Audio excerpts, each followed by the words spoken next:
"You're fired." Those two dreaded words are the last thing anyone wants to hear.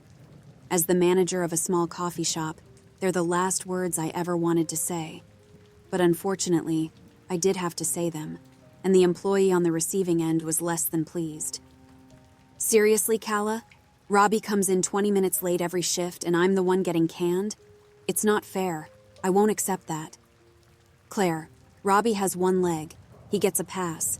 You took cash from the register. That's not something we can turn a blind eye to," I said, crossing my arms. Claire pursed her lips, shifting her gaze to the ground momentarily, before scowling at me once again. "It was only $50. I needed the money for rent and I said I'd pay it back. Please, Calla, I need this job. I'll put $100 back in the register on payday. Just give me a second chance." I let out a deep sigh. She wasn't taking this well. "I'm sorry, but there's nothing I can do.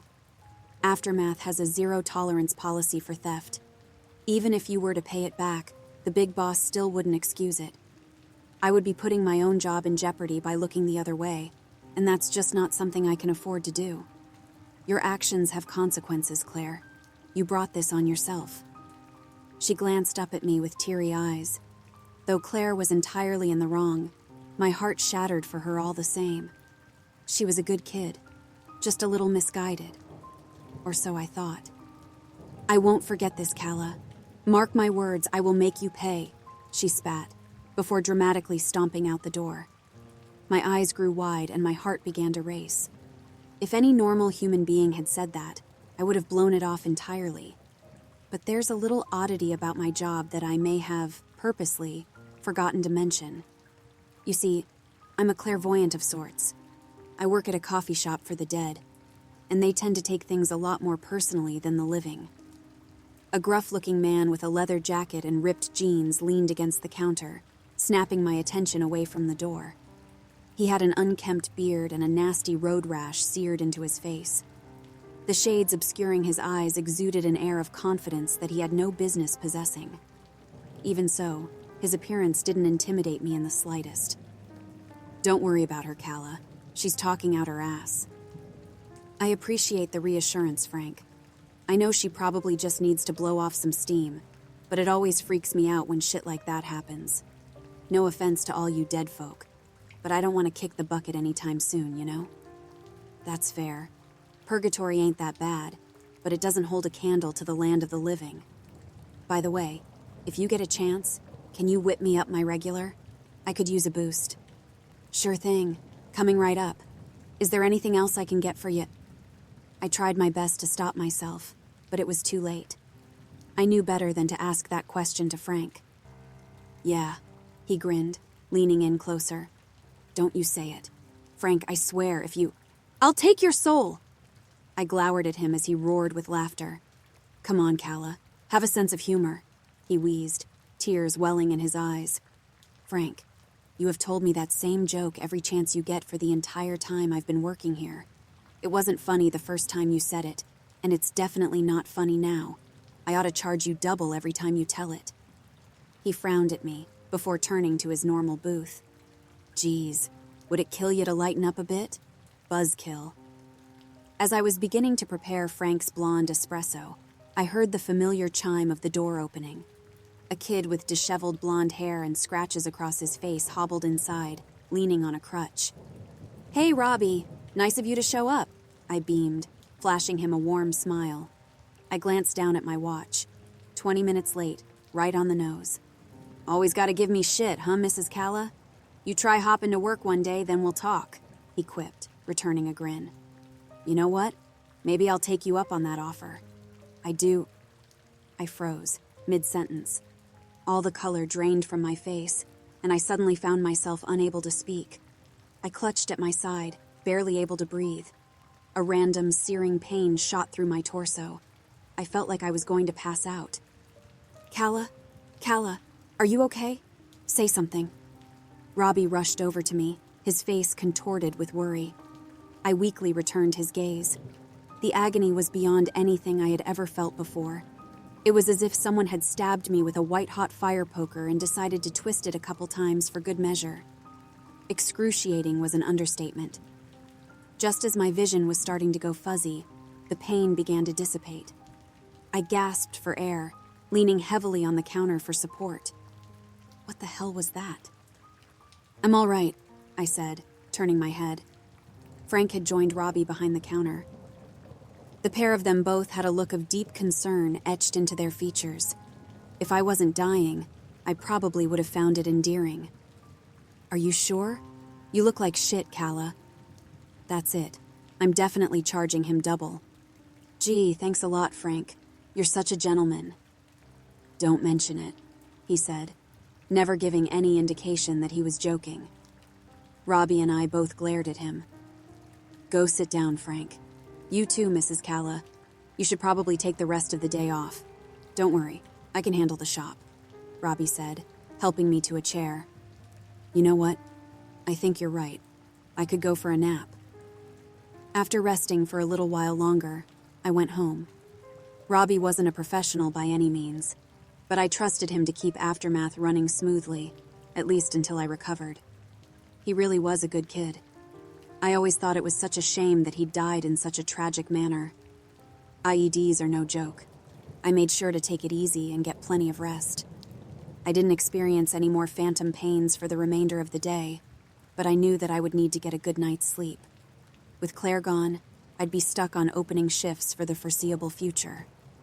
Yuck. I was almost done running through my tasks for the morning when it happened. A man approached the counter, his face obscured by a brown fedora.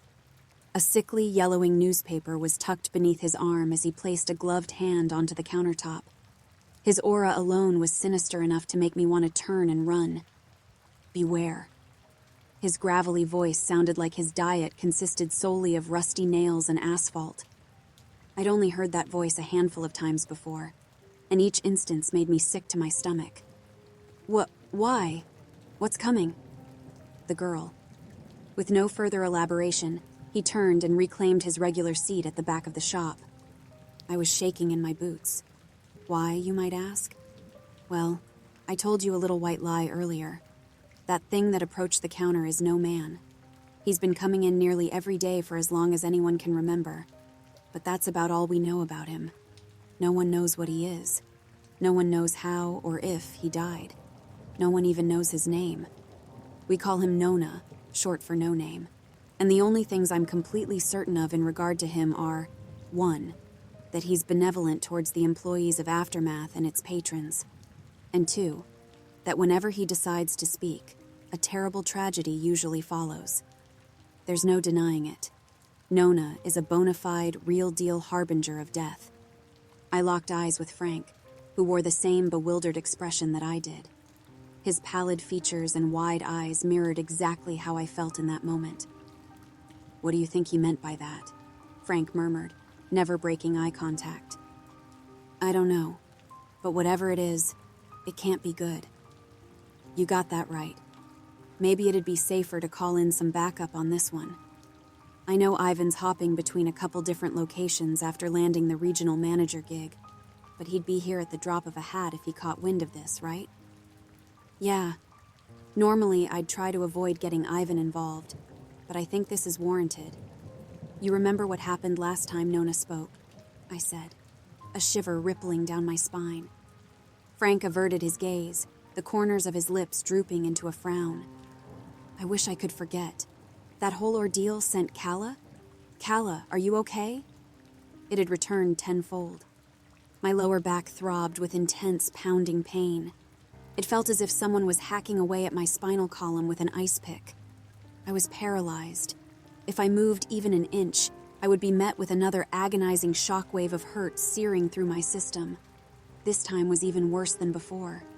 Before I could even grasp what was going on, everything started to get fuzzy around the edges of my vision. I could feel myself fading, and fast. The last thing I could remember before losing consciousness was Frank's husky voice shouting for someone to call for help. Then, my mental fortitude finally crumbled, sending me spiraling into an inky black void. I awoke in a hospital bed. Frank was snoozing in a chair beside a burly, hulking figure. I was so shocked that I had to do a double take. Ivan's chair looked comically small beneath his gargantuan frame. Those things were not made to accommodate 7-foot-tall giants like him. I honestly hadn't expected him to show up. Commuting is a bit more of a hassle for the dead, after all. But whatever the case, Ivan's eyes lit up upon noticing that I was awake. "Calla, you are okay, yes? I made trip as soon as possible," Ivan said, shuffling up to my bedside. I couldn't help but smile. He might have looked intimidating, but at heart, Ivan was just a big Russian teddy bear. "Yeah, I think I'm fine now. I don't know what's happening to me. I keep getting this really strong, crippling pain out of nowhere. Thanks for coming. But how did you get here so fast?"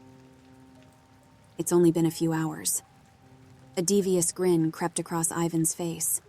I pursed my lips. I knew that look. "I hitch ride on top of car. Is efficient way to travel."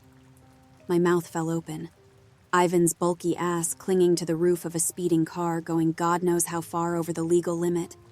That's something I'd pay to see. Do you get everywhere like that?" "Everywhere subway does not go, yes." I opened my mouth, ready to scold him for being reckless, but thought better of it. Ivan was already dead. It's not like he could die again. "Okay, Evil Knievel. Let's step outside for a smoke break and let Calla grab a nurse, yeah? We want to get her back on her feet as soon as possible," Frank intervened, appearing at the foot on my bed. Ivan's mountainous body was so large that I hadn't even noticed him wake up. "Yes. You have cigarette?" Ivan asked, that mischievous grin returning to his lips. "Yep. Got one calling your name, buddy." "Calla, we'll be back in a few minutes, okay? I'd offer to catch someone's attention for you, but, kinda hard when no one can see us," Frank said, ushering Ivan out the door. "That's very thoughtful. I should be able to manage. Don't take too long out there," I replied, flashing the pair of them a weak smile as they disappeared from view. I collapsed back into my bed. Why was this happening? I was beginning to think that I had pissed off some ancient, forlorn deity when the dots suddenly connected. How had I not realized it sooner? The person responsible for all this was standing in the doorway? All the color drained from my face, and my eyes grew wide as saucers. With a slight tremble in my voice, I called out to her. "Claire?" The pale girl with jet-black hair loitering in the entryway smiled. A wicked, demented smile that I can't erase from my nightmares. In addition, she was carrying a voodoo doll, one that looked eerily similar to me. "Miss me yet?" Claire asked, slinking closer. "Of course. Claire, you know that I had no other option. It was—" "Shut up!" she shouted, producing a scalpel from her pocket and holding it to the doll's neck. It was there. I could feel the cold metal blade against my flesh.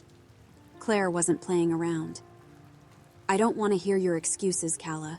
You had your chance," she said, playfully wisping the scalpel back and forth. I wanted to scream. It was as if tiny razor blades were dancing across my throat. "When you kicked me to the curb, you told me that my actions had consequences. Well, so do yours," Claire spat, leering down at me. This was it. I was convinced that I was going to die. "Don't worry," she said, her enraged demeanor shifting. "I'm not going to kill you yet. No, I just wanted to fill you in on what's to come. I'm going to stay true to my word, Calla. I'll make you pay for what you did to me for a long, long time." Claire giggled, removing the blade from the doll's throat. I gasped for air, coming to the realization that I'd been stifling my breathing. I trembled, turning to my psychotic ex-employee. She was smiling wider than ever. "I really must be going now. It was great to see you again. Oh, and remember, I'll be watching you," Claire said, punctuating her statement by plunging the blade into the doll's leg before skipping out the door. I shrieked in agony, desperately clutching at my throbbing calf. A couple of nurses rushed in and calmed me down, assuring me that everything would be okay. But honestly, I don't know if it will be, because Claire is still out there, and she knows how to hold a grudge.